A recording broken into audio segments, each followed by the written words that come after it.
आज की कहानी है चोरी का फल। शिखा पर पहली नजर पड़ते ही मेरे मन ने कहा, क्या शानदार व्यक्तित्व है। उसके सुंदर चेहरे पर आंखों का विशेष स्थान था। उसकी बड़ी बड़ी आंखों में ऐसी चमक थी कि सामने वाले के दिल को छू ले। वो एक दिन रविवार की सुबह मेरे छोटे भाई की पत्नी रेखा के साथ मेरे घर आई। शनिवार को शिखा हमारी बहुराष्ट्रीय कंपनी में नौकरी के लिए इंटरव्यू देकर आई थी। रेखा के पिता उसके पिता के अच्छे दोस्त थे।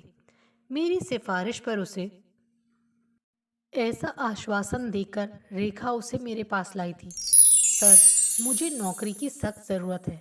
आप मेरी सहायता कीजिए प्लीज़।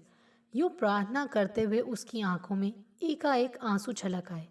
अब तक शिखा ने मेरे दिल में अपनी खास जगह बना ली थी। मेरे मन ने कहा कि मैं भविष्य में उससे संपर्क बनाए रखूं। मैं पूरी कोशिश करूंगा कि आपका काम हो जाए। इस कागज़ पर आप ज़रूरी ब्यौरा लिख दें। मैंने एक पैड और पेन उसे पकड़ा दिया। करीब 10 मिनट बाद शिखा रेखा के साथ चली गई, लेकिन इन कुछ मिनटों में ही उसने मेरा दिल जीत लिया था। शिखा को क्लर्क की नौकरी दिलाना मेरे लिए कठिन काम नहीं था। करीब 10 दिन बाद मैं उसकी नियुक्ति की अच्छी खबर लेकर शाम को उसके घर पहुंच गया। वहां मेरी मुलाकात उसके पति संजीव, सास निर्मला व 4 वर्षीय बेटे रोहित से हुई। शिखा की नियुक्ति की खबर सुनकर घर का माहौल खुशी से भर गया। शिखा के घर की हर चीज इस बात की तरफ इशारा कर रही थी कि वो लोग आर्थिक रूप से संपन्न नहीं थे। संजीव बातूनी किस्म का इंसान था। उसकी बातों से ये भी मालूम हो गया था कि उसको स्टॉक मार्केट में बहुत दिलचस्पी थी। कुछ देर बाद संजीव मुंह मीठा कराने के लिए बाजार मिठाई लेने चला गया। मैंने तब आग्रह करके शिखा को अपने सामने बैठा लिया। अपनी सास की मौजूदगी में वो ज़्यादा नहीं बोल रही थी। उससे पूछे गए मेरे अधिकतर सवालों के जवाब उसकी सास ने ही दिए। बातों बातों में मुझे इस परिवार के बारे में काफ़ी जानकारी मिली। संजीव एक प्राइवेट कंपनी में अकाउंटेंट था। उसकी पगार अच्छी थी, फिर भी वो लोग भारी कर्जे में दबे हुए थे। शेयर मार्केट में संजीव ने बार बार घाटा उठाया, पर बहुत अमीर बनने की धुन के चलते इस लत ने अब तक उसका पीछा नहीं छोड़ा था। सर, आपकी कृपा से मुझे नौकरी मिली है और मैं आपका ये एहसान कभी नहीं भूलूंगी। अब 2 वक्त की रोटी और रोहित की पढ़ाई का खर्च मैं अपने बलबूते पर उठा सकूंगी। शिखा की बड़ी बड़ी आंखों में मुझे अपने लिए सम्मान के भाव साफ नजर आए। शिखा, तुम्हें नौकरी दिलाने वाली बात अब खत्म हुई। इसके बाद तुमने मुझे धन्यवाद कहा तो मैं फौरन उठकर चला जाऊंगा। अपनी आवाज को मैंने नाटकीय रूप में सख्त किया, पर मेरे होठों पर मुस्कुराहट बनी रही। अब नहीं दूंगी धन्यवाद सर। वो मुस्कुराई और फिर उठकर रसोई की ओर चली गई। कुछ देर बाद बड़े अच्छे माहौल में हम सब ने चाय नाश्ता किया। फिर मैं उनसे विदा लेना चाहता था, पर ऐसा संभव नहीं हुआ, क्योंकि बेहद अपनेपन के साथ आग्रह करके शिखा ने मुझे रात का खाना खाकर जाने के लिए रोक लिया। उस शाम के बाद मेरा उस घर में जाना नियमित सा हो गया। कुछ दिनों बाद रोहित के जन्मदिन की पार्टी में भी मैं शामिल हुआ। फिर एक त्योहार आया और शिखा ने मुझे घर खाने के लिए आमंत्रित किया। मैं छुट्टी वाले दिन उनके यहाँ कुछ न कुछ खाने पीने की चीज़ लेकर पहुंच जाता। एक बार मेरी कार में सब पिकनिक मनाकर भी आए। धीरे धीरे इस परिवार के साथ मेरे संबंध गहरे होते चले गए। चाय पीने के लिए मैंने फ़ोन करके शिखा को अपने कक्ष में बुला लेता था। ऐसा अक्सर लंच के समय में होता। उसके साथ बिताया हुआ वो आधा घंटा मेरी रग रग में चुस्ती फुर्ती भर जाता। शिखा जैसी खूबसूरत और खुशमिजाज युवती के साथ सिर्फ मैत्रीपूर्ण संबंध रखना मेरे लिए अब दिन पर दिन कठिन होने लगा था। अगर मैं किसी कार्य में व्यस्त न होता तो वो मेरे ख्यालों में छाई रहती। हमारे संबंध दोस्ती की सीमा को लांघकर कुछ और खास हो जाएं, ये इच्छा मेरे मन में लगातार गहराती जा रही थी। एक दिन अपने कक्ष में चाय पीते हुए मैंने शिखा से पूछा, तुम्हें पता है शिखा, मैं किस दिन को अपने लिए भाग्यशाली मानता हूँ? आप बताओगे नहीं तो मुझे कैसे पता चलेगा? उसने जवाब सुनने के लिए अपना ध्यान मेरे चेहरे पर केंद्रित कर लिया। जिस दिन तुम मेरे घर नौकरी पाने के सिलसिले में आई थी, मैंने कहा। मेरे लिए तो वो यकीनन महत्वपूर्ण दिन था, शिखा बोली। पर आप क्यों उसे अपने लिए भाग्यशाली मानते हैं? वो दिन मेरे जीवन में ना आया होता तो आज मैं तुम्हारे जैसी अच्छी दोस्त कैसे पाता? मेरे स्वर की भावुकता को पहचानकर शिखा नजरें झुकाकर फर्श को निहारने लगी। तुम मेरी अच्छी दोस्त हो ना शिखा? ये सवाल पूछते हुए अपने गले में मैंने कुछ अटकता सा महसूस किया। उसने मेरी तरफ देखकर एक बार सिर हिलाकर कहा हाँ, और फिर से नीचे फर्श देखने लगी।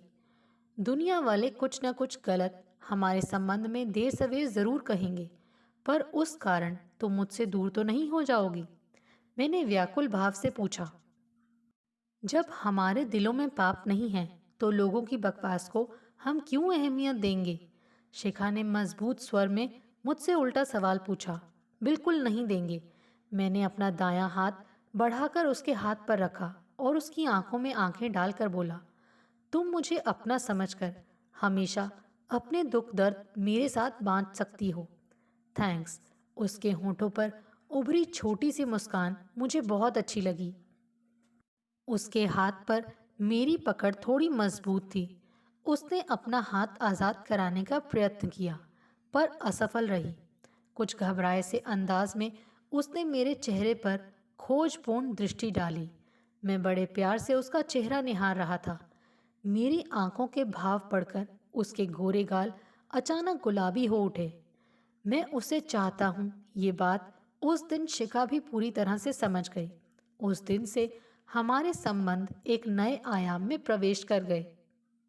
जिस बीज को उस दिन मैंने बोया था, उसे मजबूत पौधा बनने में 1 महीने से कुछ ज्यादा समय लगा। हमारे लिए दोस्ती की सीमा लांघना गलत होगा सर। संजीव को धोखा देकर मैं गहरे अपराध बोध का शिकार बन जाऊंगी। जब भी मैं उससे प्रेम का इजहार करने का प्रयास करता, उसका यही जवाब होता। शिखा को मेरे प्रस्ताव में बिल्कुल रुचि नहीं होती तो वो आसानी से मुझसे कन्नी काट लेती। नाराज होकर उसने मुझसे मिलना बंद नहीं किया तो उसका दिल जीतने की मेरी आशा दिनों दिन बलवती होती चली गई। वो अपने घर की परिस्थितियों से खुश नहीं थी। संजीव का व्यवहार, आदतें व घर का खर्च चलाने में उसकी असफलता उसे दुखी रखते। मैं उसकी बातें बड़े धैर्य से सुनता। जब उसका मन हल्का हो जाता तब मेरी हंसी मजाक और छेड़छाड़ शुरू हो जाती। उसके जन्मदिन से एक दिन पहले मैंने जिद करके उससे अपने घर चलने का प्रस्ताव रखा और कहा, अपने हाथों से मैंने तुम्हारे लिए खीर बनाई है। अगर तुम मेरे यहाँ चलने से इनकार करोगी तो मैं नाराज हो जाऊंगा। मेरी प्यार भरी जिद के सामने थोड़ी ना नुकर करने के बाद शिखा को झुकना ही पड़ा। मैंने उसके जन्मदिन के मौके पर एक सुंदर साड़ी उपहार में दी और उसे पहली बार मैंने अपनी बाहों में भरा तो वो घबराए लहजे में बोली, नहीं, ये सब ठीक नहीं है, मुझे छोड़ दीजिए प्लीज़।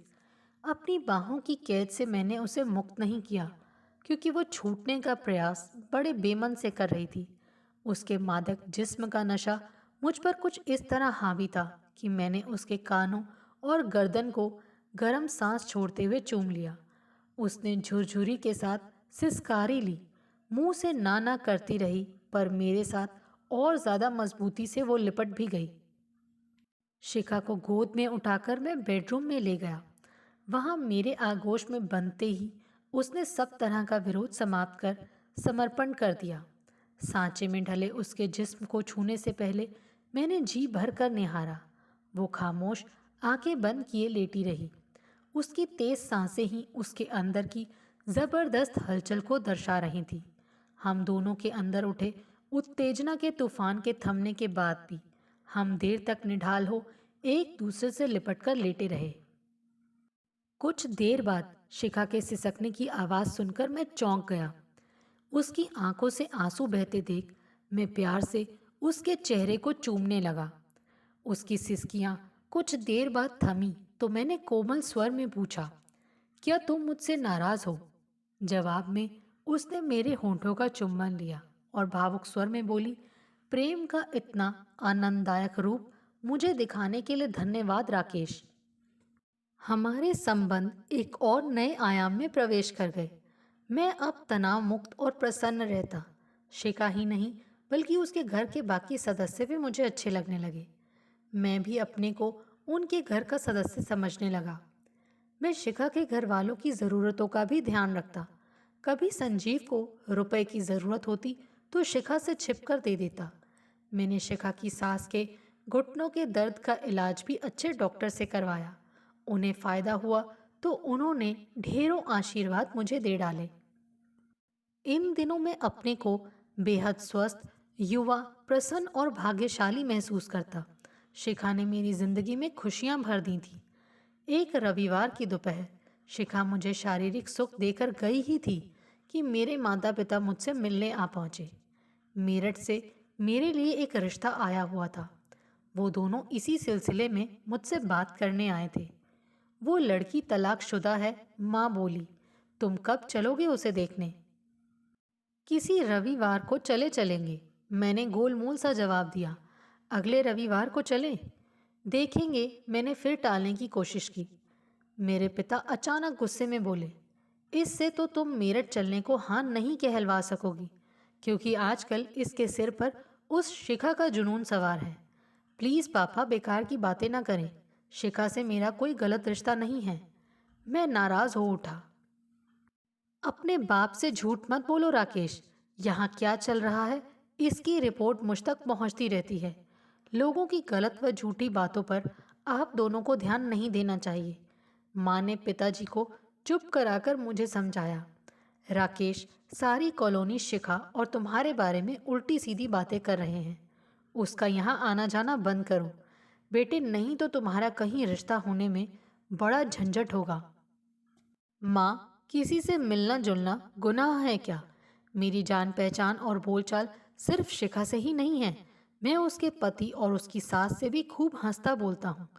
अपने झूठ पर खुद मुझे ऐसा विश्वास पैदा हुआ कि सचमुच ही मारे गुस्से के मेरा चेहरा लाल हो उठा। मुझे कुछ देर और समझाने के बाद माँ पिताजी को लेकर मेरठ चली गई। उनके जाने के काफ़ी समय बाद तक मैं बेचैन और परेशान रहा। फिर शाम को जब मैंने शिखा से फ़ोन पर बातें की तब मेरा मूड कुछ हद तक सुधरा। शिखा को लेकर मेरे संबंध सिर्फ माता पिता से ही नहीं बिगड़े, बल्कि छोटे भाई रवि और उसकी पत्नी रेखा के चेहरे पर भी अपने लिए एक खिंचाव महसूस किया।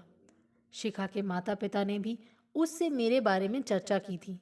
उन तक शिखा और मेरे घनिष्ठ संबंध की खबर मेरी समझ से रेखा ने ही पहुंचाई होगी, क्योंकि रेखा जब भी मायके जाती है तो वो शिखा के माता पिता से ज़रूर मिलती है।